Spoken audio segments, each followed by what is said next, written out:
எனக்கு தரப்பட்டிருக்கிற தலைப்பு என்பது புத்தகம் எனும் போதி மரம். எனக்கு முன்னாலே எழுத்தாளர் முத்துநாக அவர்கள், நீங்களே கொஞ்சம் அதிர்ச்சியாக தான் கேட்டுக்கிட்டு இருந்தீங்க. வழக்கமாக புத்தக திருவிழாக்களில் பேசுகிற பொழுது பொதுவாக தன்னம்பிக்கை கொடுப்பதற்கென்றே ஒரு பெரிய ஒரு இயக்கமாகவே நடந்துக்கிட்டு இருக்கு. நீங்கள் உள்ளே போய் பார்த்தீங்கன்னா நிறைய புத்தகங்கள் இருக்குது. அதிகமான புத்தகங்கள் பார்த்தீங்கன்னா நீங்கள் எப்படி பணக்காரராவது, எப்படி வாழ்க்கையில் வெற்றி பெறுவது, தேர்வில் வெற்றி பெறுவது எப்படி. நீங்கள் ஒன்று சொல்லட்டுமா உங்களுக்கு ஆரம்பத்திலேயே, வாழ்க்கையில் வெற்றி தோல்வின்னே ஒன்று கிடையாதுங்க, எல்லாமே அனுபவம் தான். யாரை வெற்றி கொள்ளப் போகிறீர்கள்? ஒரு போட்டி மனப்பான்மையை உருவாக்கி கொண்டே இருக்கிறார்கள். முதலிடம் முதலிடம் முதலிடம். நீங்கள் சக மனிதனோடு போட்டி போட்டுக்கொண்டு ஓட விட்டு கொண்டே இருக்கிறார்கள். எங்கே ஓடுகிறோம் என்று தெரியாமலே நாமும் ஓடிக்கொண்டே இருக்கிறோம். பின்னால் திரும்பி பார்க்குறோம், தான் வந்துட்டான் வந்துட்டான் வந்துட்டான்.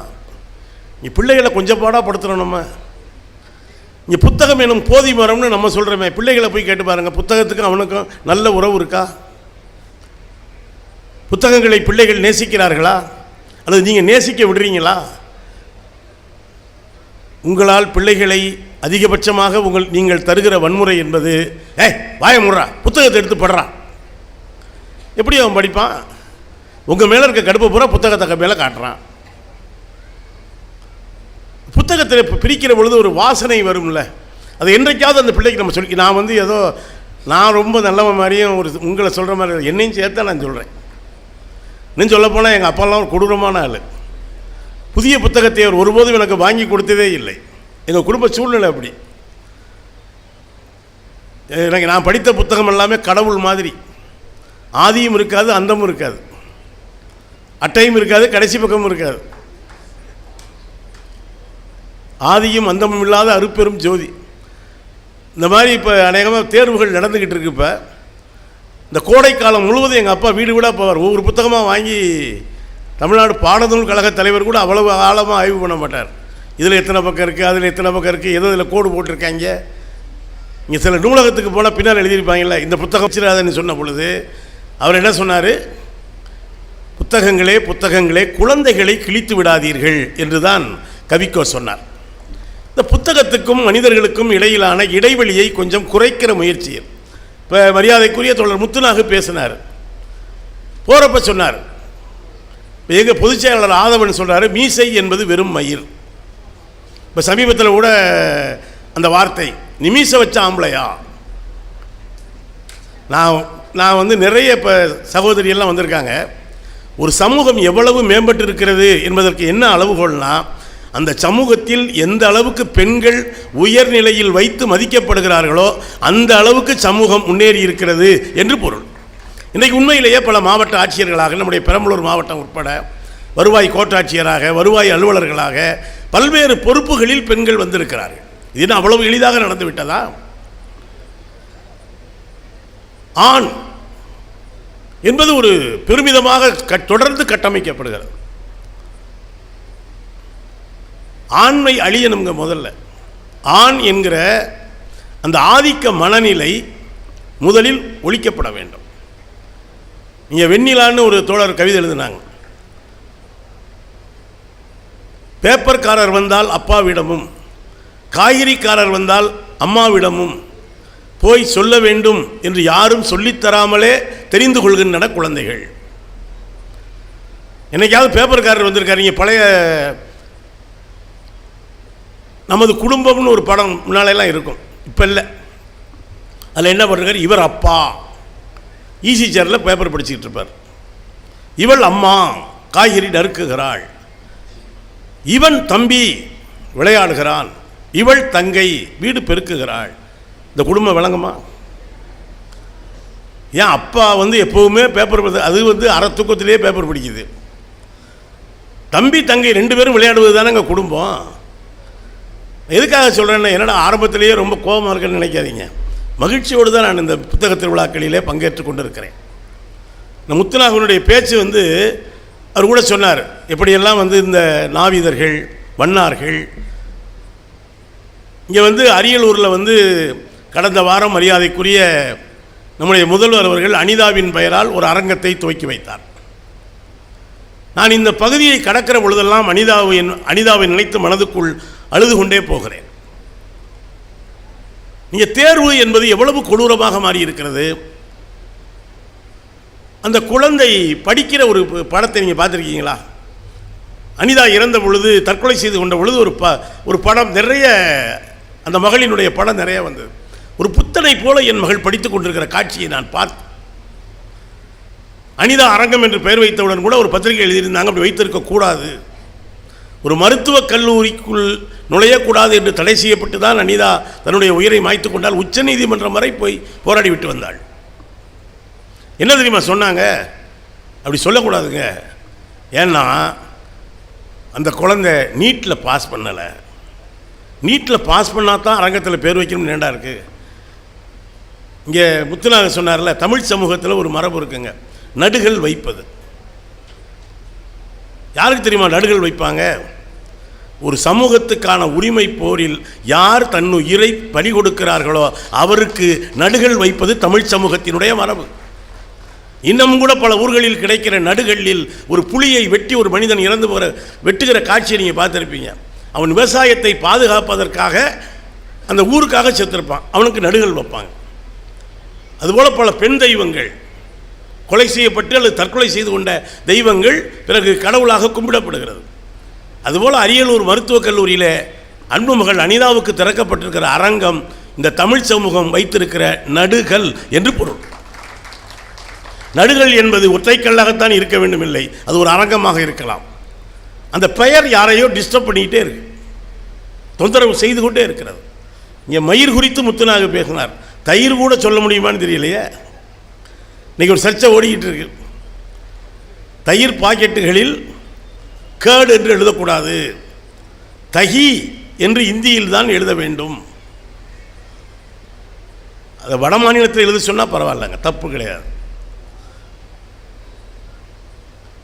என்ன எழுதணும் அவர் சொன்னார் பார்த்தீங்களா, நீங்கள் எந்த மொழியில் யோசிக்க வேண்டும், எப்படி யோசிக்க வேண்டும். உரைமோருக்கே ஒருத்தன் வந்து இங்கிலீஷ்காரன் உரைமோர்னு நம்மால் சொல்லியிருக்கான். அதுக்கு வேடிக்கையாக சொல்லுவாங்க, உரைமோர்னா ஒரு வார்த்தையில் இப்போ யாருக்கு உரைமோர்னா என்னன்னு உங்கள் யாருக்காவது சொல்லணுமா? அவசியம் இல்லை. ஆனால் வெள்ளைக்காரனுக்கு உரமோர்னு எதை சொல்கிறாங்கன்னு தெரியலை. நம்மளால் ஒருத்தர் இங்கிலீஷில் சொல்லியிருக்கான், நம்ம இங்கிலீஷ் அறிவு அவ்வளோதான். The milk is sleeping in the night. In the early morning it is curd என்றுருக்கேன். உரை மோர்னா ஒன்றை உரைய வைக்கிற மோருங்க. இங்கே தமிழுக்கு இருக்கிற சிறப்பு தெரியுமா? எதையும் பார்த்து பெயர் வைப்பதல்ல தமிழினுடைய வழக்கம். நான் ஒன்று கேட்குறேன், ரொம்ப எளிமையான கேள்வி தான். முருங்கைக்காய்க்கு என்ன இங்கிலீஷில் பேர்? ட்ரம் ஸ்டிக் இல்லையா? முருங்கைக்காய் தமிழில் பேர். வெள்ளைக்காரனுக்கு முருங்கைக்காய் தெரியாதுங்க. அவன் வந்து பார்த்தான், கொட்டடிக்கிற குச்சி மாதிரி இருந்திருக்கு. ஏங்க முருங்கைக்காய் எவ்வளோ பெரிய சமாச்சாரம், அதுவும் பாக்கியராஜ் வந்த பிறகு எவ்வளோ பெரிய கிராக்கி. அதை போய் கொட்டடிக்கிற குச்சிட்டு இருக்காங்க, எதை பார்த்துட்டு பேர் வச்சுருக்காங்க. சரி, வெண்டைக்காய்க்கு என்ன பேர் வச்சுருக்கான் வெள்ளைக்காரன்? லேடிஸ் ஃபிங்கர் அதுக்கு பேர். ஏன்னா நம்முடைய அம்மாவின் கைகளும் தங்கையின் கைகளும் என்ன வெண்டைக்காய் மாதிரியா இருக்கு, அது வெண்டைக்காய் அது மாதிரி இருக்கான். அவனுக்கு தெரிஞ்சது கூறு கட்டவனுக்கு அவ்வளவுதான், வெண்டைக்காயின்னு வச்சுருக்கான். நீங்கள் பெரிய வார்த்தையெல்லாம் எடுக்க வேணாங்க. நாம் கட்டியிருக்கல வேட்டி, ஏன் வேட்டின்னு பேர் வச்சாங்க? ஒரு பெரிய துணியிலிருந்து வெட்டி எடுக்கப்பட்டதால் அது வேட்டி, துண்டு செய்யப்பட்டதால் அது துண்டு. ஒன்றின் பயன்பாடு கருதி பெயர் வைப்பது தமிழ், பார்த்துவிட்டு வைப்பது பிற மொழியில். ஆனால் யாராவது வந்து கிளாஸ் எடுக்கிறாங்க நமக்கு, நீ தயிர்னு சொல்லாத தகின்னு சொல்லு அப்படின்னு. எந்த குடும்பத்தை கால குடும்பம் எங்கே போய் சொல்கிறது? தனிப்பட்ட முறையில் எந்த மொழிக்கும் எதிரி கிடையாது. இதே கலைவாணர் வந்து ஒரு முறை படப்பிடிப்புக்கு மும்பைக்கு போயிருக்காரு. அவர் போய் பால் அப்படின்ட்டு இருக்காரு. இப்போ வர்ற வட மாநில சகோதரர்கள் நம்மை விட அழகாக தமிழ் பேசுகிறான், ஏன்னா பழகிட்டாங்க. நம்மளால் தான் போய் கியாக என்ன வேணும், தோசையா இட்லியான்னு அவன் அழகாக தமிழில் கேட்குறான். நீங்கள் யோசிச்சு பார்த்தீங்கன்னா கலைவாணர் போய் பால் அப்படின்ட்டு இருக்கார், அவன் கியா அப்படின்ட்டு இருக்கான். இவர் பால் கியா ஜாப். ரொம்ப நாள் கழித்து இவர் என்ன பண்ணியிருக்காரு, ஒரு ரொம்ப நேரம் கழித்து ஒரு பேப்பர் எடுத்து ஒரு மாடை வரைஞ்சி, மடியை வரைஞ்சி, டம்ளரை வரைஞ்சி, கறி பால் உடனே ஓ தூத் அப்படின்னு ஒரு நிமிஷத்தில் கொண்டாந்து கொடுத்துட்டு போயிட்டேன்.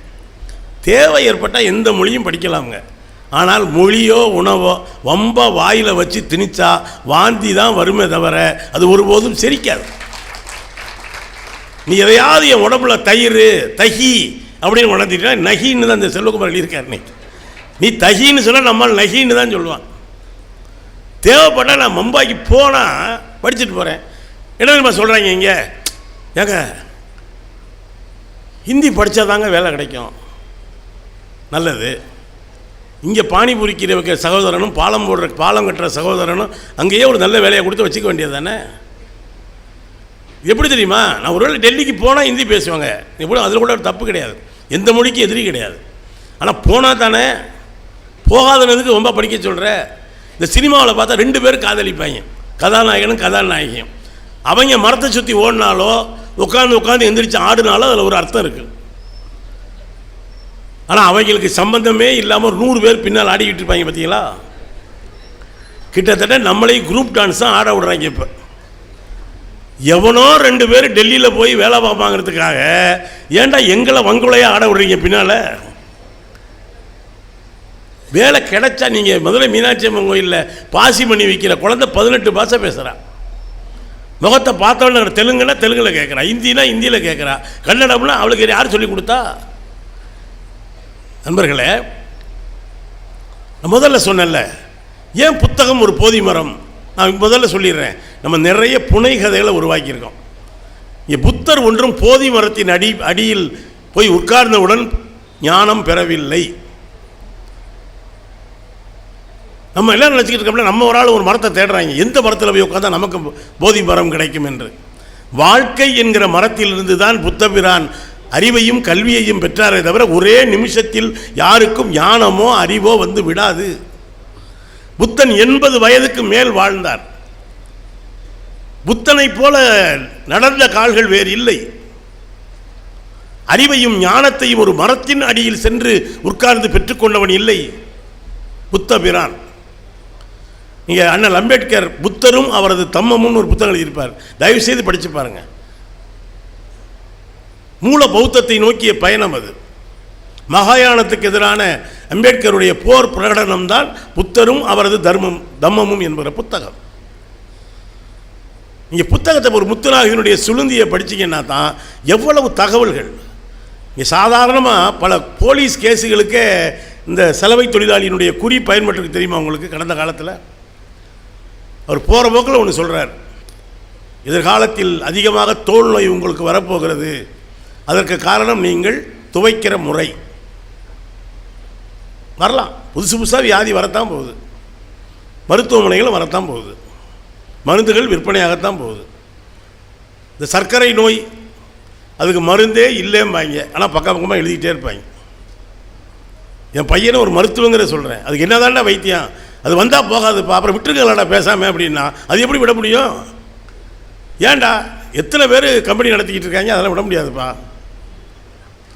உண்மையிலே முத எனக்கு சர்க்கரை நோய் வந்த பொழுது இந்த டாக்டர் என்னை பார்த்து ஒரு சிரிப்பு சிரித்தார். பார்த்தீங்களா, ஒரு அடிமை சிக்கிட்டான் அப்படின்னு நினச்சி சிரித்தார். சாப்பிட்லாமா சார்? இதில் சாப்பிடாமல் இருக்கலாம், சாப்பிட லோ சுகர் ஆகி போயிடும், அதிகமாக சாப்பிட்டா கை சுகர் ஆகிரும். இந்த ஈக்குலிபிரியத்தை மெயின்டைன் பண்ண முடியாமையே தான் நான் வாழ்ந்துக்கிட்டு இருக்கேன். என்ன சாப்பிட்லாம் சார்? நல்ல நார் சத்து சாப்பிடுங்க.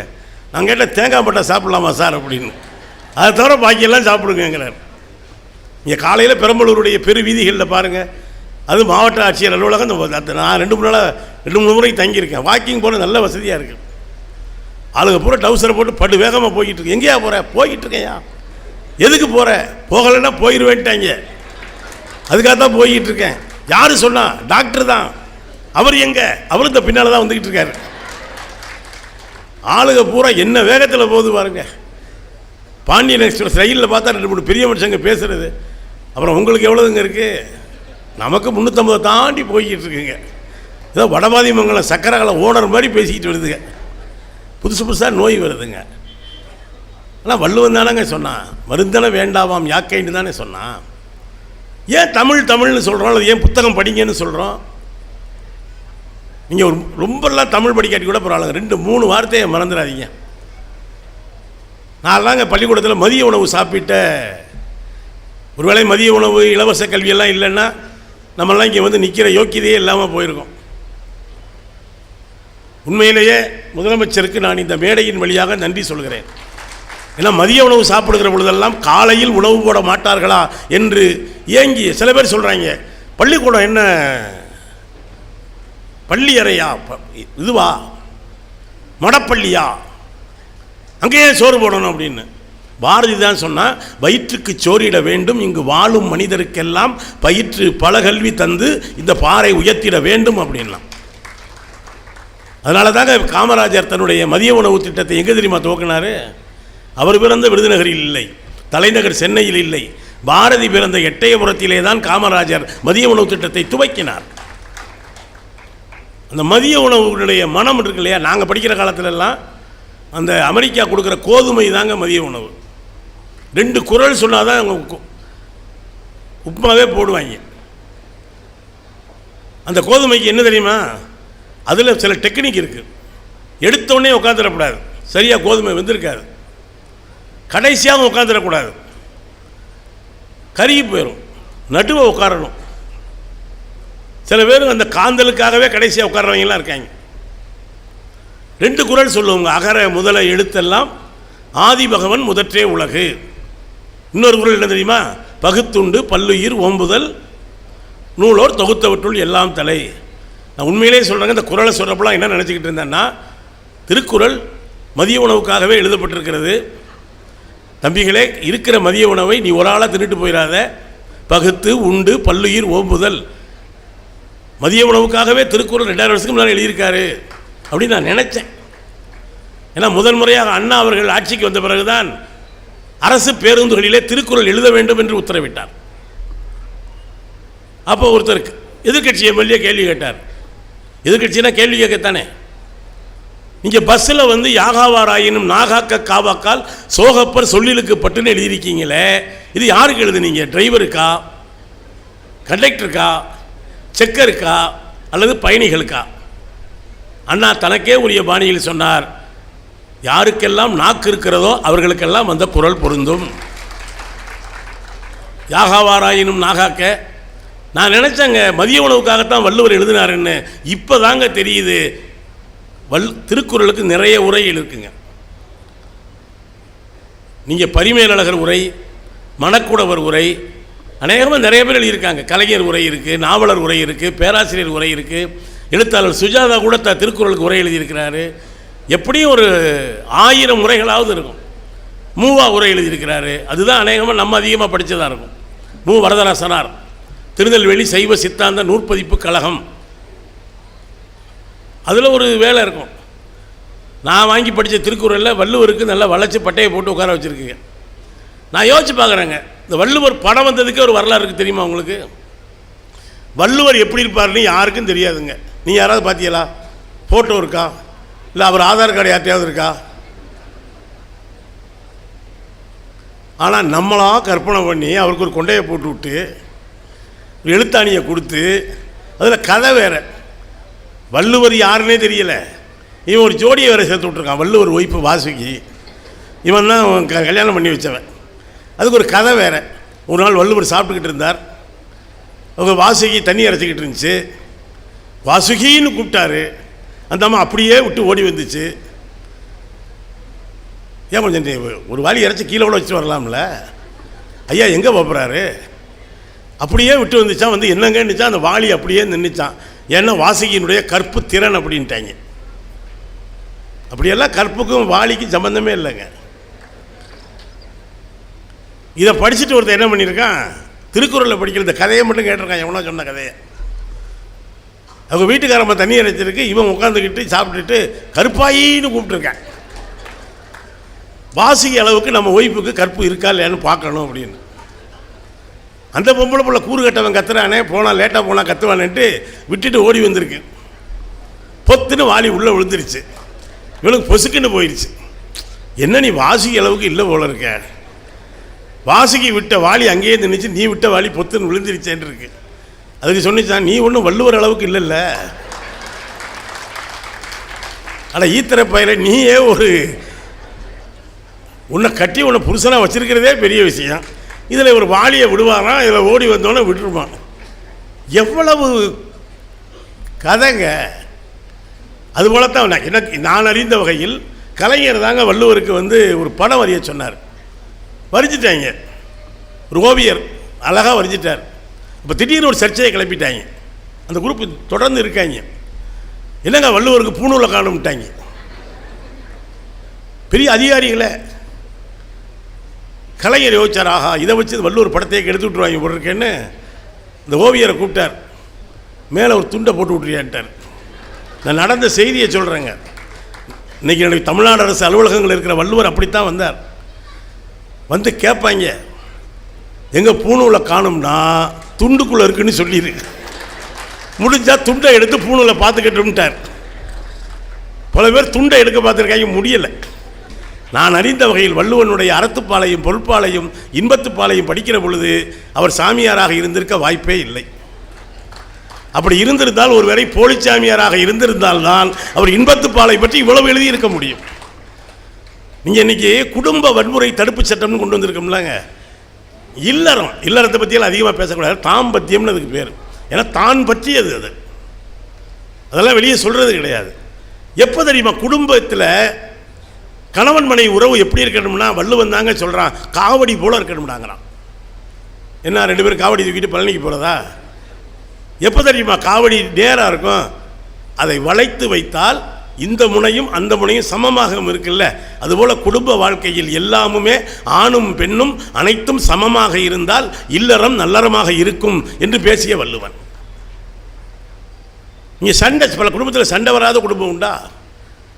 அப்படி யார் இப்போ மரியாதைக்குரிய அம்மா வந்தாங்க சேர்த்தான் சொல்லு, எல்லார் குடும்பத்துலேயும் சண்டை வருங்க. சண்டை வந்தால் தாங்க அது குடும்பம். சின்ன சின்ன விஷயங்களில் சண்டை வரும்.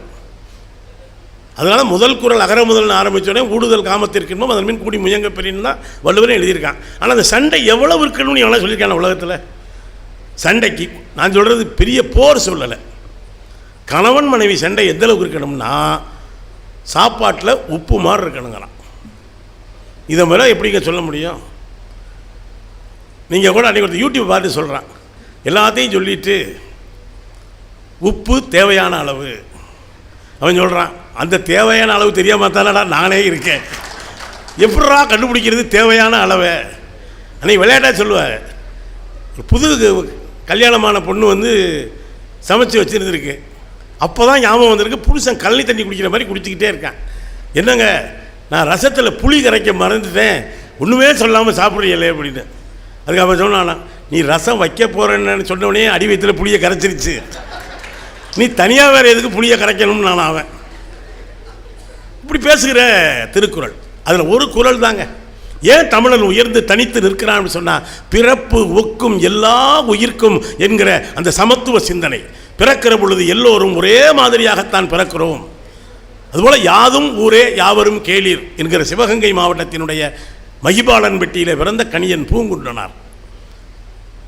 இது பாருங்கள், இப்போ கூட ஒரு கிளப்பி விட்டாங்க, வட இந்தியாவிலிருந்து வந்தவர்களை தமிழர்கள் தூக்கில் போட்டு விட்டார்கள். அது தமிழன் ரத்தத்திலேயே கிடையாதடா. யார் வந்தாலும் தூக்கு போனியில் சோறு கொடுக்கறது தான் தமிழனுடைய கலாச்சாரம். தவிர நீ ஒன்று சொல்கிறேங்க, நமக்கு ஒரு பழமொழி இருக்கு இல்லையா, யார் வந்தாலும் அவன் அதிதிய தெய்வம்னு சொல்கிறவங்க. நம்ம வள்ளுவனே சொல்கிறான், ஒரு விருந்தை அனுப்பிவிட்டு அடுத்த விருந்துக்காக வாசலிலே காத்திருப்பவன் தமிழன். ஆனால் அங்கே கிளப்பி விட்டுருக்காங்க நமக்கு தெரியாத பாஷையில். இங்கே பிழைக்க வந்தவங்கள தூக்குள்ளே போட்டு விட்டாங்க. நாங்கள் வம்பாவை பிழைக்க வந்தவங்கள்ட்ட தூக்குள்ளே தொங்கியிருக்கோமே தவிர, மருது சகோதரர்லேருந்து வீரபாண்டிய கட்டபொம்மன்லேருந்து எவனோ எங்களை தூக்கி போட்டாங்க. எந்த பிழைக்க வந்த யாரையும் நாங்கள் தூக்குள்ளே போட்ட வரலாறே கிடையாது ராஜா. ஆனால் சொல்லி விட்டாங்க, நல்ல வேலையாக பீகார்லேருந்து டீமெல்லாம் ஆய்வு பண்ணி நம்ம ஊரோட இங்கே எல்லாம் நல்லா இருக்காங்கன்ட்டு போயிட்டாங்க அவங்கள. ஏன் தெரியுமா சொல்கிறேன், நான் ஒரு பழமொழி இருக்கு இல்லையா தமிழில், காக்கா வந்தால் காக்கா கத்தனா யாரோ விருந்தினர்கள் வரப்போகிறாங்க, இதெல்லாம் எஸ்எம்எஸ் அனுப்பிவிட்றாங்க காக்காயில். எங்கள் பொதுச்செயலாளர் ஆதவன் தான் சொன்னார், கூரை மீது அமர்ந்து காகம் கத்தியது. அம்மா சொன்னார், யாரோ விருந்தினர்கள் வரப்போகிறார்கள் என்று. மாலை வரை யாரும் விருந்தினர்கள் வரவே இல்லை. பிறகுதான் தெரிந்தது அந்த காகம் கூட ஒரு விருந்தினர் தானே. எவ்வளோ பெரிய சிந்தனை பாருங்கள். இது எங்கேருந்து வந்தது? காக்கை குருவி எங்கள் ஜாதி, நீல் கடலும் மலையும் எங்கள் கூட்டம், நோக்கும் திசையெல்லாம் நாமன்றி வேறு இல்லை, நோக்க நோக்க களியாட்டம்னா பாருங்க பாரதி. காக்கா கத்துனா விருந்தினர்கள் வரப்போகிறாங்கங்கிறது வந்துங்க நம்ம வீட்டுக்கு யாரோ வரப்போகிறாங்கன்னு அர்த்தம் கிடையாது. இப்போ நம்ம வீட்டெல்லாம் வர மாதிரியா இருக்குது. இப்போ திண்ணை வச்சு வீடு கட்டியிருக்கோமா, வரவேற்பறைன்னு பேர். அதுக்கு பேர். எத்தனை வரவேற்பறையில் எத்தனை பேரை வர சொல்லி உட்கார வச்சு பேசியிருக்கேன் இது வரைக்கும். இப்போ இருக்கிற வீடுகளே வெளியே இருக்கவங்கள உள்ளே வரக்கூடாமல் கட்டுறதுக்கு தாங்க வீடே கட்டுறோம். ஒரு பெரிய காம்பவுண்டு கட்டி அது மேலே இவ்வளோ பெரிய கட்டி ஒரு 5-6 நாயை வேற அவுத்து விட்டு சிசிடிவி வச்சு எவன் வர்றான்னு சொல்லி அந்த லென்ஸ் வழியாக பார்த்து, அது வழியாக பார்த்தா நல்லவன் கூட தீவிரவாதி மாதிரி தான் தருவான். இவ்வளவுக்கும் பிறகு வெளியே வந்து நான் வேணாம் அப்படிமா. அப்போவே பாருங்கள், இவன் தான் விருந்து அனுப்பிட்டு அடுத்த விருந்து காத்திருக்கவனா. நாய்கள் ஜாக்கிரதைன்னு போர்டு போட்டது அவன் சொன்ன பிறகு தான் எனக்கே தெரிஞ்சிச்சு. இதுவும் ஒரு கடிக்கிறது தான் இருக்காது. ஆனாங்க இந்த காக்கா கத்தனா விருந்தாளி வருவாங்கன்னு எதுக்கு சொன்னாங்களாம்? அந்த காலத்தில் வந்து கலரில் போகிற கப்பலில் படகுல போகிற நம்முடைய அப்போல்லாம் இந்த இதெல்லாம் கிடையாது, இல்லை திசை காட்டி கூகுள் மேப்பு. இங்கே கூகுள் மேப்பு எல்லாத்தையும் தயவு செய்து நம்பிடாதீங்க. இப்போ தான் கொஞ்சம் கூகுள் மேப்பில் என் பேரையே சேர்த்து விட்ருக்காங்க. முன்னால் மா ராமலிங்கம்னு நான் இங்கே திருச்சியில் தான் படித்தேன். பாரதிதாசன் பள்ளியில் பொருளாதாரம் படித்தேன். தமிழ் துறையில் மா ராமலிங்கம்னு இருந்தாருங்க. மானா ராமலிங்கன்னு அவர்கிட்ட பயோடோட்டா வந்துருச்சு. கொஞ்சம் கூட கூச்சப்படாமல் ஒருத்தர் சொல்கிறாரு, எனக்கு வயசே இப்போ தாங்க 60 ஆகுது. இன்னும் தப்பு கிடையாது வயசை சொல்கிறதுனால. என்னை பார்த்தாலாவது ஒரு இறக்கம் வேண்டாமா? அந்த ஆள் சொல்கிறாரு, ஐயாவுக்கு 90 வயசாகுது. இத்தனைக்கும் எங்கள் ஐயா இறந்தும் போயிட்டார். நல்ல வேலை அதை படிச்சுட்டு ஐயா இறந்த பிறகும் நம்முடைய விழாவுக்கு வந்து பேச வந்திருக்கிறார். அதனால் கூகுள்லையோ வாட்ஸ்அப்பில் வரலாறு படிக்காதீங்க. வாட்ஸ்அப்பெல்லாம் ரொம்பவும் பார்க்கவும் பார்க்காதீங்க. விளையாட்டாக சொல்லுவாங்க பட்டிமன்றங்களை தங்கச்சி மாதிரி. யாரோ ஒருத்தன் பிள்ளையை காணும்னு வாட்ஸ்அப்பில் போட்டுருந்துருக்கேன். போட்டுருந்துருக்கேன் 2வது நாளே யாரை கண்டுபிடிச்சி கொண்டாந்து வீட்டில் விட்டு போயிட்டாங்க. ஆனால் இந்த வாட்ஸ்அப் போட்டு இன்னும் சுற்றிக்கிட்டே இருக்கான். காணவில்லை இன்னும் பணம் போட்டு. அவன் வந்து 5 வருஷம் ஆச்சு. ஆனால் இன்னமும் அவனால் பள்ளிக்கூடத்துக்கே போக முடியலையா. அவன் படத்தை எங்கே பார்த்தாலும் கப்புன்னு அமைக்கி கொண்டாந்து வீட்டில் விட்டு போயிடுறாங்களாம். ஏய் உன்னை வீட்டில் தேடிக்கிட்டு இருக்கேன், நீ என்ன எங்கேயும் சுற்றிக்கிட்டு இருக்க? அவன் கதறான், ஐயா நான் வீட்டுக்கு வந்துட்டேன், அதெல்லாம் ஒத்துக்க முடியாதியா, இன்னைக்கு காலையில் தான் பார்த்தேன் அப்படின்னு. வாட்ஸ்அப்லலாம் வரலாறு படிக்காதீங்க. அந்த காலத்தில் அங்கே கப்பலில் போகிற நம்முடைய வியாபாரம் பண்ண போனவங்களுக்கெல்லாம் கூகுள் மேப்பும் கிடையாது, திசை காட்டுகிற கருவியும் கிடையாது. என்ன செய்வாங்களாம், ஒரு காகத்தை தான் அதில் பிடிச்சி வச்சு அடைச்சி கொண்டு போவாங்களாம். காகத்துக்கு இன்னொரு பழக்கம் இருக்கான், நடுக்கடலில் எங்கே திறந்து விட்டாலும் அது கரை இருக்கிற திசையை நோக்கித்தான் செல்லுமா. அப்படி ஒரு இயற்கை அதுக்கு ஒரு அறிவை கொடுத்துருக்கு. இந்த ஒத்த காகத்தை திறந்து விட்டால் அது காகான்னு கத்திக்கிட்டே போகுமா. இவங்களும் பின்னாலேயே கப்பலையோ படகையோ ஓட்டிகிட்டு போயிட்டா எப்படியாவது கரையை கண்டுபிடிச்சிடலாமா. இதெல்லாங்க செய்தி. ஒரு காக்கா தனியாக கத்திக்கிட்டு வந்தால் அந்த தீவில் இருப்பாங்கள்ல மக்கள், தமிழர்கள் என்ன சொல்லுவாங்களாம், ஒற்றை காகம் தனியாக கத்தி கொண்டு வருகிறது, யாரோ நம்மை தேடி விருந்தினர்கள் வரப்போகிறார்கள், அவர்களுக்கும் சேர்த்து சமையுங்கள் என்பதற்காக சொல்லப்பட்டது தான் காக்கா கத்தனா விருந்தினர்கள் வரப்போகிறாங்கன்னு அர்த்தம். வருபவன் கிரேக்கனா ரோமானியனா எதுவும் தெரியாதுங்க. ஆனால் வர்றவன் மனுஷன் அப்படிங்கிற எண்ணம் இருக்குல்ல, அதிலிருந்து வந்தது தான் யாதும் ஊரே யாவரும் கேளீர் என்கிற கணியன் பூங்குன்றனுடைய சிந்தனை. இங்கே தமிழில் பல இலக்கியங்களை பாருங்களேன், எல்லாமே உலகம் அப்படின்னு தான் ஆரம்பிக்கும். கம்பன் எங்கே ஆரம்பிக்கிறாரு, உலகம் யாவையும் தாமுல வாக்களும். பெரிய புராணம் எங்கே ஆரம்பிக்குது, உலகலாம் உணர்ந்து ஓதற்கரியவன். கந்த புராணமும் உலகத்தில் தான். நீங்கள் பார்த்த உலகத்தை அவன் பார்க்கவே இல்லைங்க. இன்னும் சொல்லப்போனால் பூமி உருண்டைன்னு சொன்னதுக்கே ஒரு பெரிய சர்ச்சையெல்லாம் நடந்திருக்கு. பூமி உருண்டை. ஆனால் வள்ளுவர் சொல்லிட்டான்ல, சுழன்றும் ஏற்பின்னது உலகம் அதன் உழன்றும் உழவே தலைன்னு சொன்னாலும் இப்போ பூமி சுத்துன்னு தெரிஞ்சிருக்கு. பல பேர் தட்டையாக இருக்குது, பாய் மாதிரி இருக்குது. இந்த முத ஒருத்தன் சொல்லியிருக்காங்க பூமி உருண்டைன்னு, அவனை தூக்கிட்டாங்க. என்ன அது, அங்கே கோயிலில் ஃபாதர் வேறு மாதிரி சொன்னார், நீங்கள் எப்படி சொல்கிற, தூக்கிட்டு போயிட்டாங்க. போகிறப்போ அவர் சொன்னார் அந்த விஞ்ஞானி, அடே பூமி உருண்டை தான். நான் அங்கே போய் கேட்பாங்க உருண்டையா தட்டையான்னு. உருண்டைன்னு சொன்னேன் என் மண்டையை உருட்டிடுவாங்க. அங்கே நான் தட்டைன்னு தான் சொல்லுவேன். இருந்தாலும் ஒன்றுக்கிட்ட தனியாக சொல்கிறேன்னா உலகம் உருண்டை தாண்டா அப்படின்னு நாப்பிளையாம். பல்லாக்கு தூக்கணும் சொன்னான். அதையே என்கிட்ட சொல்கிற, இதை சொல்லித்தான் உன்னை கொள்ள கூட்டு போய்கிட்டு இருக்காங்க. நான் ஒன்று கேட்டுக்கிறேன், தயவு செய்து எங்கிட்ட நீ சொன்னதை வேற யார்ட்டையும் சொல்லிடாத. அப்போ சொன்னப்போ கேட்டியான்னு என்ன தூக்கிடுவாங்க அடுத்தது அப்படின்னாலும். ஒரு சின்ன சின்ன அறிவியல் கண்டுபிடிப்புகளுக்கு கூட எவ்வளவு பெரிய போராட்டத்தை நடத்த வேண்டி இருந்திருக்கிறது. எந்த இவ்வளவு அறிவியல் செய்தியை சொன்னார்ல ஐயா சுளுந்தி முத்துனா, எதையா அவ்வளோ எளிதாக வந்துருச்சு உலகம். நான் ஒன்று சொல்லிடுறேன், ஒன்று பிறப்புக்கும் எல்லா உயிருக்கும், பிறக்கிறப்ப மேலே கீழே அங்கே இங்கே, பிறப்புக்கும் எல்லா உயிருக்கும். நீ இதுக்கு வேறு எங்கேயும் போய் போட வேண்டாங்க. பெரம்பலூரில் அரசு மருத்துவமனை அல்லது தனலட்சுமி சீனிவாசன் மருத்துவமனை இருக்குல்ல, அங்கே போய் பாருங்கள்.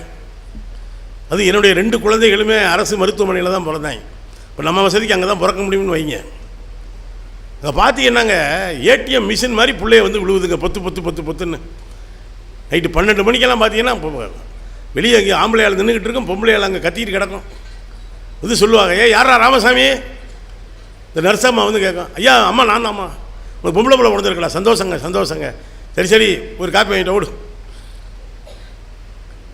அப்படி ஏதாவது ஒரு அன்பாக செய்வாங்க. அவனே ஒரு 4-5 குழந்தை ஒன்றா பிறந்தா அந்த அம்மா என்ன தெரியுமா செய்யும்? இந்த கையில் 4 குழந்தை, அந்த கையில் 4 குழந்தை, ஏதோ மரவள்ளி கிழங்கு பிடுங்கின மாதிரி கொண்டு வரும். வார்டுலேருந்து இந்த வார்டுக்கு அம்மா அங்கே இருக்கும், புள்ள இங்கே இருக்கும். புள்ள மாறிடக்கூடாதுன்னு ஒரு டோக்கன் கட்டி கொண்டு வருவாங்க, பார்த்துருக்கீங்களா? அங்கே ஒரு 33, இங்கே ஒரு 33. அப்போ தான் கொண்டா கரெக்டாக 33 மேட்சில் ஃபாலோயிங் கொண்டாந்து கரெக்டாக போட்டால் தாங்க 33 சேர்ந்தா தான் உங்கள் ஆண்ட பரம்பரை, மீசை வச்ச ஜாதி எல்லாம். நர்சம்மா கொஞ்சம் தூக்க கலக்கத்தில் 35 38 மாற்றி விட்டுருச்சுன்னு வைங்க. பெரம்பலூர் பிள்ளை லெப்பக்குடி காடுக்கு போயிருக்கோம், லெப்பக்குடி காடு பிள்ளை அரியலூருக்கு போயிடும். அங்கே 2 கிளை வந்து சொல்லும், புள்ள அப்படியே அப்பனை உரிச்சு வச்சுருக்கு. இது நிரந்தர சர்டிஃபிகேட் அவங்க கொடுத்துருவாங்க, பர்த் சர்டிஃபிகேட்டு. பிறக்கிற இடத்துல ஜாதி இல்லைங்க, ஆனால் செத்து போகிற இடத்துல ஜாதி இருக்கா? ஐயா சொன்னார், பெயரை நீக்கி பிணம் என்று பெயரிட்டு, அவ்வளோதான். செத்த பிறகு ஐயா ஒரு இவ்வளோ பெரிய பேரெல்லாம் கிடையாதுங்க. இப்போ எப்போ எடுக்க போகிறீங்க? அவ்வளோதான். நீங்கள் தமிழ் வந்து மரணத்தை கொண்டாடிய ஒரு மொழிங்க. எல்லாருமே மரணத்தை பார்த்து பயந்தாங்க. வள்ளுவன் தான் சொன்னால் இந்த உலகத்தின் பெருமை எதிரா ஐயா வள்ளுவன் கேட்டால், நேற்றைக்கு இருந்தவன் இன்னைக்கு இல்லைடா, அதாண்டா உலகத்தின் ஆகப்பெரிய பெருமைன்னா. மரணத்தை பார்த்து பயப்படுறவன் இல்லைங்க, அதையே மரணத்தை கூட கொண்டாடுகிறவன் தமிழன். யோசிச்சு பாருங்க, இப்போ தானே ஃப்ரீசர்லாம் வந்திருக்கு. அன்றைக்கி ஒருத்தர் கவிஞன் தான் விளையாட்டாக சொன்னான், எவ்வளோ பெரிய பணக்காரனாக இருந்தாலும் ஃப்ரீசரை கடைசியாக வாடகைக்கு தான் எடுக்கணும் இல்லையா? எவனாவது பெரிய பணக்காரங்க, எங்கள் வீட்டில் 8 பேருக்கு ஃப்ரீசர் வாங்கி இப்போயே வச்சுட்டோங்க. எவனாவது அந்த வீட்டுக்கு பொண்ணு கொடுப்பானா? எல்லாம் பணமாக வாழ்ந்துக்கிட்டு இருக்காங்கடா. கொண்டு போனால் நம்ம பிள்ளையும் ஃப்ரீசரில் வச்சுருவாங்க. வாழ்க்கை ரொம்ப அற்புதமானதுங்க. நான் சொல்லி முடிச்சிடுறேன். இந்த நீங்கள் போய்த்தேன்னா இப்போல்லாம் நிறைய இந்த இப்போ ஒரே நாடு அதெல்லாம் வந்துருச்சு. ஒரே சுடுகாடு தான் நாங்கள் கேட்குறோம். அதுலேயும் முடிந்த வரைக்கும் விஞ்ஞானபூர்வமாக கேஸ்லையோ கரண்ட்லையோ கொண்டு வந்துட்டால் ரொம்ப வசதி. மதுரை தத்தநேரி சுடுகாடு கிட்டத்தட்ட 5000-6000 வருஷமாக எரிஞ்சிக்கிட்டு இருக்குங்க. எவ்வளோ பேரை பார்த்துருக்கோம். இப்போ ஐயா கூட சொன்னார்ல, முத்துநாகு இறந்த பிறகு என்னென்ன வைப்பாங்களோ பிரண்டை வைப்பாங்க. இங்கே சின்ன விஷயந்தாங்க. இன்னமும் எதுக்குங்க கொல்லி? இப்போ என்ன சொல்கிறாங்கன்னா, பெண்களை ஒருபோதும் பெண்களை எங்கேயாவது பொறுப்பில் பார்த்து எனக்கு அவ்வளோ மகிழ்ச்சியாக இருக்கும். ஆனால் நம்ம என்ன சொல்கிறோம், ஒரு ஆம்பளை பிள்ளை பிறந்தா எனக்கு கொல்லி வைக்க ஒரு ஆம்பளை பிள்ளை பிறந்துட்டாங்க. இப்போ தான் பிறந்து ஒரு நிமிஷம் கூட ஆகலை, அதுக்குள்ளே அவங்க கையில் ஏன்டா கொல்லிச்சட்டியை கொடுக்குற? ஏன்னா கொல்லிச்சட்டி வைக்கலாம் போய் சேர மாட்டியா நீ? என்னங்க கொல்லிச்சட்டிக்கு ஒரு வரலாறு இருக்குங்க. அந்த காலத்தில் நெருப்பை வந்து பாதுகாத்து வைக்க முடியாதுங்க. வீட்டில் தான் நெருப்பு இருக்கும், சுடுகாட்டில் இல்லை நெருப்பு இருக்கும். அதனால் என்ன பண்ணியிருக்காங்க, ஒரு சட்டியில் நெருப்பை போட்டு இதை கொண்டு வரணும்ல, இதை ஊருக்கு போய் எதுக்கு தூக்கணும்? மொப்பனுக்கு வைக்க வேண்டிய நெருப்பை நீயே கொண்டு வாடான்னு சொல்லி சட்டியில் போட்டு கொடுத்துருக்காங்க. எவனோ ஒருத்தன் திட்டிக்கிட்டே தூக்கிட்டு போயிருக்கான். இதுதான் கொல்லி சட்டியினுடைய வரலாறு. அதான் கொல்லி வைக்கிறதுங்கிறது. இப்போ எதுக்கு? ₹1 தீப்பெட்டி வாங்கினா 50 பேரை அனுப்பி வைக்கலாம். இருந்தாலும் அன்றைக்கி பார்க்குறேன், வேனில் பணத்தை கொண்டு போகிறாங்க. இவன் ஒரு சட்டியை வச்சுக்கிட்டு பரிதாபமாக உட்காந்துருக்கேன். நான் சொன்னேன், சட்டியை கீழே வை தம்பி, ஒரு தீப்பெட்டி மட்டும் வாங்கி போட்டுக்க, இந்த லைட்டர் இருந்தால் போதும் அப்படின்னு. அதுவும் இப்போ எலக்ட்ரிக் சுடுகாட்டில் அந்த பிரச்சனை கூட கிடையாதுங்க. எனக்கு ரொம்ப நெருங்கிய தோழர் ஒருத்தர் தத்தநேரி சுடுகாட்டில் இந்த மின்சார சுவிட்ச் போடுற இடத்துல இருக்கார். முக்கியமான போஸ்ட் அது. கடைசியாக எனக்கு போஸ்டிங் போட போகிற அவர் தான். நான் இந்த பக்கம் வண்டியில் போகிறேன், சார் வாங்க வாங்க வாங்க வாங்க. யோ இரியா, ஏன் அவசரப்படுறேன்? எங்கே நீ கூப்பிட்ற, நிற்கிற இடமே சீரில்லையா, ஏயா கூப்பிட்றேன் அப்படின்னு. ஒரு டீ சாப்பிட்டு போங்க. வேணாமியா, டீயே வேணாமியா. சரி சொல்கிறேன், உங்களுக்கு என்ன செய்யணும்னா ஒன்றும் செய்ய வேணாமியா, வந்தேன்னா சீக்கிரம் முடிச்சு விட்ரு, நல்ல ஃபீஸை போட்டு ஆளை அனுப்பி விட்ரு அப்படின்னு. நீங்கள் மயானம் குறித்து வைரமுத்து ஒரு பாட்டு எழுதியிருக்கிறார், ஜென்மம் நிறைந்து சென்றவர் வாழ்கன்னு. தயவுசெய்து கேட்டு பாருங்கள் யூடியூப்பில். மரணம் மரணம் அது மரணத்தை பற்றி ரொம்ப சிலாகித்து பேசலைன்னா, யோசிச்சு பார்த்தீங்கன்னா பெரியவங்க சின்னவங்கன்னே கிடையாதுங்க. அதையும் தமிழ் தான் சொல்லுது. நான் 3 சொல்லியிருக்கேன். பிறப்புக்கும் எல்லா உயிருக்கும் யாதும் ஊரே யாவரும் கேளீர். தமிழ் சொல்லுது, பெரியோரை வியத்தலும் இளமே, சிறியோரை இகழ்தல் அதனினும் இல்லனே. யோசிச்சு பாருங்க, பெரியவங்கன்னா மனசு மரியாதை வைக்கிறது வேற. ஆனால் எவ்வளவு பில்டப்பு. சில பேர் தூங்குறப்ப கூட பெரிய மனுஷனாவே தூங்கிக்கிட்டு இருக்காங்க, விளையாட சொல்லுவாங்க. அப்படியெல்லாம் ஒன்றும் இல்லைங்க. திருக்குறள் சொல்லுது, சாரி நம்ம சங்க இலக்கியம் சொல்லுது, பெரியவன்னு யாரையும் பார்த்து மதி, அது வேற விஷயம், வியந்து போகாதரா. அதை விட முக்கியமானது சிறியோரை இகழ்தல் அதனினும் இல்லனே. ஒரு தமிழையா தான் சொன்னார். அதனால தான் பெரியவர் அப்படின்னு எழுதலாம். எந்த ரீ வருது? சின்ன ரீ வருது. சிறியவருக்கு பெரிய ரீ வருது அப்படின்னார். யோசிச்சு பாருங்க, பெரியவருக்கு சின்ன ரீ வருதான், சிறியவருக்கு பெரிய ரீ வருதான். நண்பர்களை யோசித்து பார்த்தால் இந்த தமிழ் மரபு, இந்த வேர் எங்கிருந்து துவங்குகிறது அப்படின்னு யோசிச்சிங்கன்னா, இந்த ஆண்டு மிக முக்கியமான ஆண்டுங்க. இதை சொல்லி முடிக்கிறேன் நான். ஒன்று, வள்ளல் பெருமானுடைய 200வது ஆண்டு. நீங்கள் ஒரு தடவை தயவு செய்து வள்ளல் இப்படியே போனீங்கன்னா வந்துடும். நெய்வேலி பக்கம் முன்னால் வள்ளல் பெருமானுடைய சத்திய ஞான தர்ம சபை, அது வரைக்கும் அன்ன சத்திரம் தாங்க வச்சாங்க. வள்ளல் பெருமான் தான் தான் உருவாக்கிய அன்னசாலைக்கு தர்மசாலைன்னு வச்சாருங்க. அங்கே போனால் ஒரு வாசகம் எழுதியிருக்குங்க, இன்னமும் எழுதியிருக்குங்க. என்ன தெரியுமா? ஒரு அடுப்பை 145 ஆண்டுகளுக்கு மேலாக வள்ளலார் ஏற்றி வைத்த அடுப்பு இன்னமும் எரிந்து கொண்டே இருக்கிறது. தமிழ் நிலம் ஒன்றும் சாதாரணம் இல்லைங்க. நீங்கள் என்ன இந்த பெரம்பலூர் என்ன சாதாரண நிலமா? பெரம்பலூர் பெயர்க்காரங்க இருந்தாங்க பெரும் புலியூர் அப்படிங்கிறார். நீங்கள் தமிழ்நாட்டிலேயே ரொம்ப பெரிய நிலத்துக்கு, ஆதி நிலத்துக்கு சொந்தக்காரவங்க பெரம்பலூரும் அரியலூரும் தான். அப்போ ஒரே மாவட்டம் தானே. தொல் உயிரிகளினுடைய தொல்பொருள் தொல்லுயிர் ஆய்வினுடைய சொர்க்கம்னு சொல்கிறாங்க உங்கள் பெரம்பலூரை. அந்த என்ன எழுதியிருக்குன்னா, வடலூரில் இந்த அடுப்பு எரிகிற வரை உலகில் தர்மம் இருக்கும். இந்த அடுப்பு எரிகிற வரை உலகில் தர்மம் இருக்கும். அதை விட வள்ளல் பெருமான் அழகாக அடுத்த வரியை சொல்கிறாரு, உலகில் தர்மம் இருக்கிற வரை இந்த அடுப்பு எரியும் நாயா. ஏன் தெரியுமா? உலகத்திலேயே பசி மாதிரி கொடிய ஒன்று எதுவுமே கிடையாது. நீங்கள் உட்காந்து கேட்குறீங்க, என்ன நம்பிக்கையில் கேட்குறீங்க? எப்படியும் முடிச்சிருவாங்க 2 பேரும், போய் வீட்டில் சாப்பிட்றலாங்கிற நம்பிக்கை தானங்க. பசியை வள்ளுவன் சொல்கிறான், நெருப்புக்கு மத்தியில் கூட தூங்கிடலாம்டா, சுற்றி நெருப்பு மத்தியில் கூட தூங்கிடலாம். வயிற்று பசி என்கிற நெருப்போடு யாருமே தூங்க முடியாது. பசு குறித்து நிறைய பேசியிருக்காங்க. வள்ளுவன் பேசியிருக்கான், வள்ளலார் பேசுகிறாரு. அதை தாண்டி மனிதர்களை தாண்டிய ஒரு உயிர் நேயத்தை வள்ளல் பெருமான் முன்வைத்தார். எல்லாரும் போய் வள்ளலார் இப்படி சொல்கிறாரு. ஆனால் நம்ம ஆளுங்க என்ன தெரியுமா, பெரிய ஞானிகளை பூரா சாமியார் ஆக்கி விட்டுருவாங்க. சாமியார் வேறு, ஞானிகள் வேறு. ஆனானப்பட்ட பெரியாரையே கிறுக்கு பிடிக்க விட்டுருக்காங்க. ஒரு முறை மலேசியாவுக்கு போயிருக்கார் பெரியார். தாடி எங்கிட்டையும் ஒரு சைஸாக உட்காந்துருக்கார். யாரோ கிளப்பிட்டாங்க, தமிழ்நாட்டிலேருந்து ஒரு சாமியார் வந்திருக்கார்.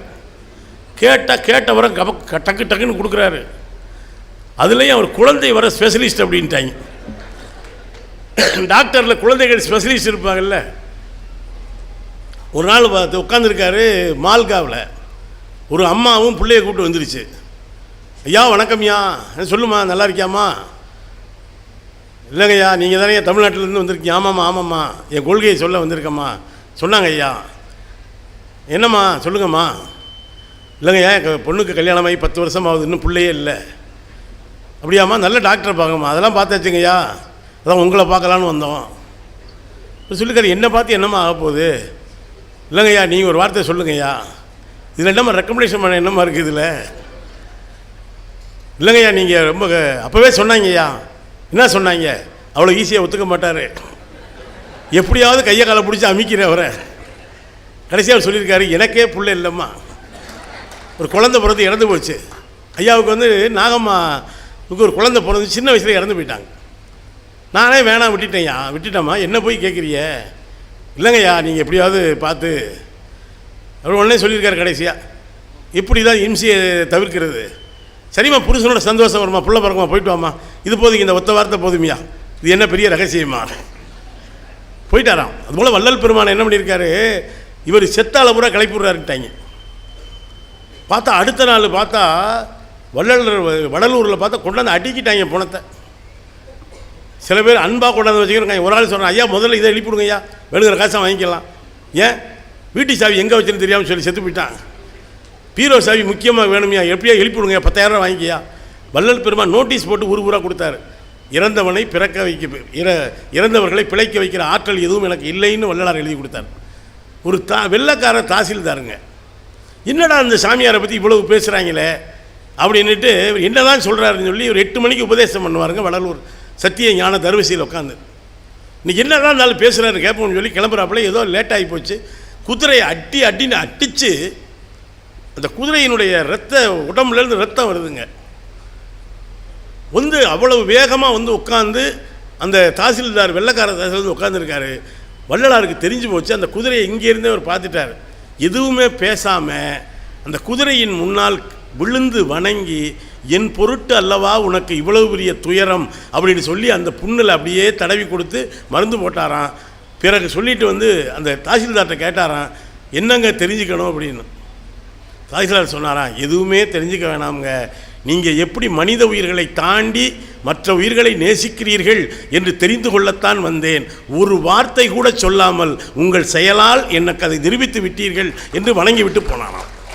அந்த வள்ளல் பெருமானுடைய 200வது ஆண்டு. இன்னொன்று தோல் சேலை போராட்டத்தினுடைய 200வது ஆண்டு. அது முக்கியமான இந்திய தமிழக வரலாற்றில் ஒரு காலத்தில் பெண்கள், இங்கே எத்தனையோ சொன்னார்ல முத்துநாகு, ஒரு காலத்தில் பெண்கள் மேலாடை அணிய முடியாதுங்க, அதுக்கே பெரிய போராட்டம். அந்த போராட்டம் நடந்து 200 ஆண்டு. இன்றைக்கி பெண்கள் அடைந்திருக்கிற முன்னேற்றம் சாதாரணமானது இல்லைங்க. என்னென்னமோ வரி இருக்குது. இன்றைக்கி பெண்களுக்கு மார்பக வரி என்று ஒன்று இருந்தது, தெரியுமா உங்களுக்கு? ஆண்களுக்கு கோவண வரின்னு ஒன்று இருந்திருக்கு. இப்போ நல்லே கட்ட மாட்டாங்க, வரி வேறு போட்டால் கட்டுவாங்களாம். இதே திருவிதாங்கூர் சமஸ்தானத்தில் ஒரு பெண்ணிடம் சென்று வரி வசூலிப்பவர்கள், நீ இதற்கு வரி வேண்டும் என்று சொன்ன பொழுது அந்த தாய் உள்ளே சென்று தன்னுடைய 2 மார்பகங்களையும் அறுத்து ஒரு இலையிலே வைத்து கொடுத்துவிட்டு, இனிமேல் நான் வரி கட்ட வேண்டாம் இல்லையா என்று சொல்லி செத்து போனதினுடைய 200வது ஆண்டு இந்த ஆண்டு. மறந்து விடாதீர்கள்.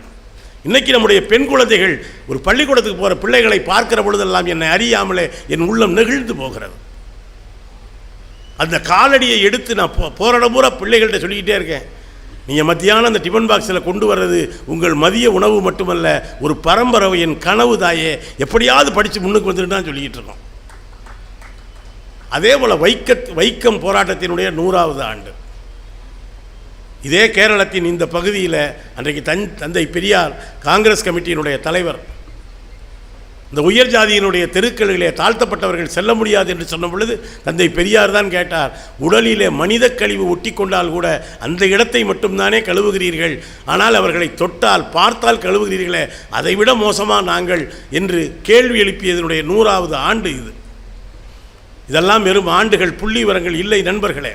இந்த 200க்கும் இந்த 100க்கும் இடையில் நிறைய வாதனைகள் வேதனைகளை சுமந்து கொண்டு தான் இன்றைக்கு கல்வி, பொது கல்வி என்கிற இடத்துல வந்து நிற்கிறோம். நான் ஒன்றை சொல்லி நிறைவு செய்கிறேன். ஏகலைவன் கதை உங்கள் எல்லாருக்கும் தெரியும் இல்லையா? ஏகலைவன் கதையை சொல்லிக் கொடுத்தவங்கள்ட்ட என்ன சொல்லிக் கொடுத்தாங்க? ஏகலைவனை போல நீங்கள் குரு பக்தியோடு இருங்கள். ஏகலைவன் என்ன சார் செஞ்சான்? துரோணர் ஒரு ஸ்கூல் நடத்தினார். அது சத்திரியர்களுக்கான பள்ளிக்கூடம். அவர் வில் வித்தை எல்லாம் வேதம் எல்லாம் சொல்லிக் கொடுப்பார். ஏகலைவன் நம்ம ஷெட்யூல் ட்ரைப். இந்த பச்சைமலை சொன்னார்ல, பச்சைமலை உங்கள் மாவட்டத்தில் துவங்குது. அப்படி ஒரு பழங்குடி இனத்தைச் சேர்ந்த மலைவாழ் இனத்தைச் சேர்ந்தவன். துரோணன் பெரிய அப்பாட்டக்க இருக்கிறாங்களா, அவன்கிட்ட படிக்கணும்னு நினச்சான். டெய்லி வில்வித்தை சொல்லிக் கொடுக்குறார் துரோணர். இவனுக்கு சேர்க்க மாட்டாங்க. போய் சேர்க்குறேன்ருக்கான். நீ என்னப்பா கம்யூனிட்டி சர்டிஃபிகேட் இருக்கா? இல்லைங்களே. எங்கே இருக்க நீ? காட்டுவாசியா? சாரிப்பா. இது ஒன்லி ஃபார் சத்ரியாஸ். கொடுமை பண்ணாதீங்கய்யா. இன்றைக்கி கீழடியில் யாரோ ஒரு நண்பர் எழுதியிருக்காரு, கீழடிக்கு பார்க்க போனேன், பிள்ளைங்கள்லாம் ஆசையாக சுற்றி பார்த்துக்கிட்டு இருக்கு. இந்த பாரு பானை அப்படின்ட்டு ஒரு குழந்தை கூட போன வாத்தியார் ஸ்பீக் இன் இங்கிலீஷ். 2500 வருஷத்தினுடைய தமிழ் நிலத்தின் மீது நின்று கொண்டு நீ ஸ்பீக் இன் இங்கிலீஷ் சொல்கிறியா? இங்கிலீஷில் ஒரு மொழி உணர்றதுக்கு முன்னாலேயே கீழடியில் என் தாய் தமிழச்சி மடச்சின்னு எழுதி வச்சுருக்கா சாமி. மடச்சின்னு மடைன்னா நீங்கள் இந்த மடையில புரிஞ்சுக்காதீங்க. மடைச்சின்னா யாரோ ஒரு ஆதி தமிழச்சி மடையை காவல் காத்திருக்கிறாள். அவள் காவல் காக்கிற பெண்ணாக மட்டும் இல்லை, ஒரு பானை ஓட்டிலே என் தாய் தன் பெயரை எழுதி வைத்திருக்கிறாள் என்றால் 3000 வருஷத்துக்கு முன்னாலேயே நம்முடைய தாய் தமிழச்சிகள் எழுத படிக்க தெரிந்திருந்தார்கள் என்று பொருள். இப்போது சொல்கிறேன், ஆங்கிலத்துக்கு நான் ஒன்றும் எதிரி இல்லை. உங்கள் வகுப்பறையோடு இங்கிலீஷ் ஸ்பீக்கிங்கை வச்சுக்கோங்க. கீழடியில் போய் தயவுசெய்து இங்கிலீஷை கொல்லி தமிழையும் கொண்டு அந்த பிள்ளைகளையும் கொள்ளாதீங்க தயவுசெய்து. அது ஒரு பக்கம் இருக்கட்டும். ஏகலைவன் ஸ்கூலில் சேர போனால் சேர்க்க மாட்டேன்ட்டாங்க. கடைசி அவனாக உட்காந்து ஒளிஞ்சிருந்தே பார்த்தா ஒரு நாள் மந்த்லி டெஸ்ட் வச்சார் துரோணர். என்ன டெஸ்ட்னா, இப்போ நம்ம பெரம்பலூர் பஸ் ஸ்டாண்ட்லேருந்து அம்பு விடணும். அது அரியலூரில் போய் இருக்கிற நரியில் போய் தைக்கணும். அது எவ்வளோ பெரிய அதை பாருங்கள். நம்மளுக்கு இன்னும் ஓடுற நாயே அடிக்க முடியாது. அந்த சத்தத்தினுடைய ஒளி வருகிற திசையை வச்சு அம்பு விடணுங்க. அந்த மாதிரி துரோணருடைய மாணவர்களே பெஸ்ட் அவுட்ஸ்டாண்டிங் ஸ்டூடெண்ட் அர்ஜுனன் ஒரு ஆள் தான். துரோணன் சொல்கிறதில் தான் செய்வார். அர்ஜுனன் மற்றவங்க விட்ட ஒம்பெல்லாம் அங்கங்கேயே விழுந்துருச்சு. சிலது பஸ் ஸ்டாண்டு தாண்டல, சிலது கக்கூஸ் தாண்டல, அங்கங்கேயே விழுந்துருச்சு. அர்ஜுனை விட்ட அம்பு தாங்க கரெக்டாக அந்த நரி ஊழகிட்ட இடத்த போய் நரி உடம்புல தச்சிருச்சுங்க. துரோணர் போய் பார்த்தார், நரியை பிரட்டி போட்டார், ஒரு அம்பு குத்தி இருந்துச்சு. பார்த்தா அர்ஜுனன் பேரெல்லாம் எழுதி கொடுத்துருக்காங்க, நம்பர்லாம் போட்டுருந்துருக்காங்க. அர்ஜுனன், அர்ஜுனா நீ அல்லவா என்னுடைய தலை மாணாக்கன் என்று பாராட்டி விட்டு பார்க்குறாரு. இன்னொரு அம்பு குத்திருக்கு. இல்லையே, அர்ஜுனை மட்டும் விட்டு அம்பு தானே இருக்கும், அவன் தானே ஒழுங்காக இந்த மாதிரி செய்வான். யார் அம்புன்னு எடுத்து பார்க்குறான், பேர் இல்லை. யார் நம்ப விட்டதுன்னு எல்லாரும் கேட்குறாப்புல. தருமன் பீமெல்லாம் ஒருத்தருமே பதில் சொல்லலை. ஒரு ஆள் துண்டை கட்டிக்கிட்டு வந்து நின்னான் நம்ம பய. சாமி கோச்சிக்காதீங்க, நான் தாங்க விட்டேன் அப்படின்னா. நீயா உன் பேர் ஏகலைவன். யார்ரா நீ? நான் கூட உங்கள் ஸ்கூலில் சேர வந்தேன்ல, நீ அட்மிஷன் கிடையாதுன்னு சொன்னீங்கல்ல, அந்த ஏகலைவங்க. துரோணம் வெதுவெத்து போயிட்டான். நம்ம தான் உலகத்திலேயே பெரிய வாத்தியார்னு சொல்லிக்கிட்டு இருக்கோம். அதனால தான் இன்னமும் கூட ஆச்சாரியார் விருதெல்லாம் துரோணாச்சாரியார் விருதுன்னு கொடுத்துக்கிட்டு இருக்காங்க. சரி வச்சுக்கிட்டோம், நமக்கு தரவா போகிறாங்க, அதனால் பிரச்சனை இல்லைன்னு வைங்க. ஆனால் நீ யார்ட்டடா படித்தேன்னு கேட்டான். நம்மளை விட பெரிய வாத்தியார்ட்ட படிச்சிருக்கான். அதனால தான் நம்மக்கிட்ட படித்த அர்ஜுனை ஸ்டூடெண்ட் விட்டு அம்பே வயிற்றில் தான் குத்துனுச்சு. இப்போ ஒளி வந்த திசையினுடைய குரல் வளைய கூட குறிபார்த்து அடிச்சிருக்கான்னா நம்மளை விட பெரிய வாத்தியார்ட்ட தான் படிச்சிருக்குன்னு நினச்சி துரோணம் கேட்டான். யாரா வாத்தியார்னு கேட்டான். ஏகலைவன் சொன்னால் நீங்கள் தான் சார் அப்படின்னா. நான் தான் உன்னை சேர்க்கவே இல்லையடா, நான் கரஸ்பாண்டன் கோர்ஸில் படித்தேன் சார்ட்டாவே. நடந்தது என்னன்னா, துரோணாச்சாரியாருக்கு சொல்லிக் கொடுக்க ஏகலைவன் அவர் சொல்வருகிற வித்தையெல்லாம் கற்றுக்கொண்டான். இதோட கதை முடிஞ்சிருக்கணும்ல. அப்படியாடா தம்பி, ரெகுலரில் படித்தவங்களே சரியாக படிக்கலையடா, நீ ஒளிஞ்சிருந்து பார்த்தாலும் நல்லா படிச்சிருக்கன்னு பாராட்டி இருக்கணும்ல. உடனே துரோணம் கேட்டான், குரு தட்சணை கொடுத்துட்டியா, ஃபீஸ் கட்டிட்டியா தம்பி? இல்லைங்களையா, என்ன வேணும்? உன் கட்டை விரலை வெட்டி கொடு என்று கேட்டான். கட்டை விரலை வெட்டி கொடுத்தா என்ன ஆகும்? அதன் பிறகு ஒருபோதும் வில்லை தொடவே முடியாது, அம்பை ஏற்றவே முடியாது. ஆனால் ஏகலைவன் தன்னுடைய கட்டை விரலை வெட்டி துள்ள துடிக்க ஒரு இலையின் மீது வைத்து துரோணரிடம் கொடுத்தார். நமக்கெல்லாம் சொல்லிக் கொடுத்தார்கள். பார்த்தீர்களா ஏகலைவனுடைய குரு பக்தியை? ஆனால் இப்பளைய பாடத்திட்டம் எப்படி இருக்கிறது என்றால், பார்த்தீர்களா துரோணனுடைய துரோக புத்தியை என்று பாடம் சொல்லிக் கொடுப்பது தான் புத்தகங்களினுடைய வேலை. எனவே இந்த புத்தக திருவிழாக்கள் யாருடைய விரலையும் காவு கேட்காது, மாறாக 6வது விரலாய் ஒன்றை முளைக்க வைக்கும். பொதுவாக சொல்வார்கள் திருவிழாவில் காணா போயிட்டான்னு சொல்லி. நான் உங்களையெல்லாம் கேட்டுக்கிறேன், இந்த புத்தக திருவிழாவில் காணாமல் போங்கள், அப்போது நீங்கள் உங்களை கண்டடைவீர்கள். ஸ்டாலின் சரவணன் ஒரு கவிஞர் எழுதினா, அதாவது குழந்தையை காணவில்லை என்று திருவிழா மைக் செட்டில் அலறியது, பதறிப்போன தெய்வமே வந்து பிள்ளையை தேடியது அப்படின்னு. உள்ளே இருக்க தெய்வமே வந்து பிள்ளையை தேடிச்சான். எனவே நண்பர்களே, இந்த புத்தகங்கள் ஒவ்வொன்றும் நான் ஒன்றை சொல்லி முடிக்கிறேன். உங்களுக்கு ஒரு ஆயுசு தான். அதை தாண்டி 7 பிறவி 8 பிறவி சாரி எனக்கு தெரியாது, நான் சொல்லலைங்க. கண்டவர் விண்டிலர் விண்டவர் கண்டிலங்கிறது திருமூலருடைய வாக்கு. அது பெரிய சுப்ரீம் கோர்ட், அதுக்கு மேலே ஜட்ஜ்மெண்டெல்லாம் கிடையாது. நான் சொர்க்கத்தை பார்த்தேன்னு சொன்னவெல்லாம் ஒருத்தனது உண்மை இல்லை, அல்லது பார்த்தவன் எவனும் சொல்லலை. கண்டவர் விண்டவர் கண்டிலர் ஒரு ஜென்மம் தாங்க. ஆனால் இந்த ஒரு ஜென்மத்தை தான் நீங்கள் வாழ முடியும். ஆனால் ஒரு புத்தகத்தை டால்ஸ்டாயை படித்தீங்கன்னா டால்ஸ்டாய் வாழ்க்கையை வாழ்ந்துட்டீங்கன்னு அர்த்தம். திருவள்ளுவரை படித்தீங்கன்னா திருவள்ளுவன் காலத்துக்கே போயிட்டீங்கன்னு அர்த்தம். காஸ்ட்ரோவை படித்தா நீங்கள் கியூபாவுக்கு போயிட்டீங்கன்னு அர்த்தம். நெல்சன் மண்டேலாவை படித்தீங்கன்னா நீங்கள் ஆப்பிரிக்காவுக்கே போயிட்டீங்கன்னு அர்த்தம். ஒரு பிறவியிலேயே 1000 பிறவிகளுடைய அனுபவத்தை தரக்கூடிய ஆற்றல் புத்தகத்துக்குத்தான் உண்டு. அந்த புத்தகத்தின் வழியாக ஞானம் பெறுவோம் என்று சொல்லி என்னுடைய அன்பு தங்கை கவிதாஜா அவர் உரைக்கு வழிவிட்டு என் வார்த்தையை நிறைவு செய்கிறேன். நன்றி, வணக்கம்.